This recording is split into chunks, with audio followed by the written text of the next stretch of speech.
حرام ہے. اللہ اپنے عرش پر ہے. کیسے ہے؟ جیسے اللہ کی شان کو لائق ہے.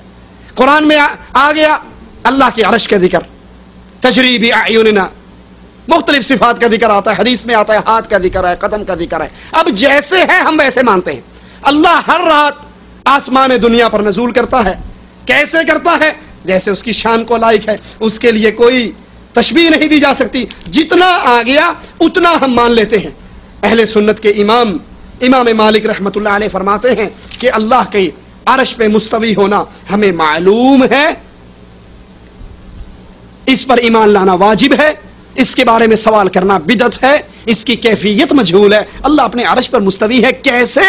اس کی مثال ہی کوئی نہیں. کیسے کہا جائے؟ اس کی کوئی مانند نہیں. لیس کمثلہ شیء، جیسے اس کی شان کو لائق ہے. یہ ہمارے ہاتھ میں تفہیم القرآن ہے، 6 جلد ہے، صفحہ 333 ہے. اس میں قرآن پاک کی ایک آیت کی تفسیر کرتے ہوئے لکھتے ہیں وَجَاءَ رَبُّكَ وَالْمَلَكُ صَفًّا صَفًّا. تو کہتے ہیں جاء ربک، اصل الفاظ ہے جاء ربک، جن کا لفظی ترجمہ ہے تیرا رب آئے گا. لیکن ظاہر ہے اللہ کے ایک جگہ سے دوسری جگہ منتقل ہونے کا کوئی سوال پیدا نہیں ہوتا. یہ اللہ کی صفت کا تعطل کیا جا رہا ہے، اس کا انکار کیا جا رہا ہے کہ نہیں، اللہ تو ایک جگہ سے دوسری جگہ منتقل ہوتا ہی نہیں.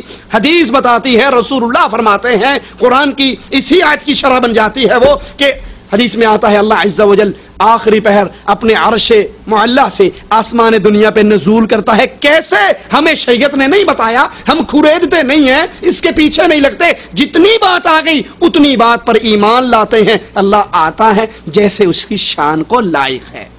اس کا انکار نہیں کرتے کہ نہیں وہ تو نہیں آئے گا یہاں، یا ویسے جہاں عرش کا ذکر ہوتا ہے وہاں پر ہم اس کا بھی انکار نہیں کرتے کہ عرش سے مراد جو ہے وہ تخت سلطنت ہے یا کچھ اور اس طرح کی چیز ہے. ہم اس کا انکار بھی نہیں کرتے. جس طرح آسمان سے آ گیا اللہ نے بتا دیا، قرآن میں آ گیا، ہمارا اس پر ایمان ہے. تعطیل کرنا بھی ناجائز ہے، تشبیہ دینا بھی ناجائز ہے، اور تعویل کرنا بھی ناجائز ہے.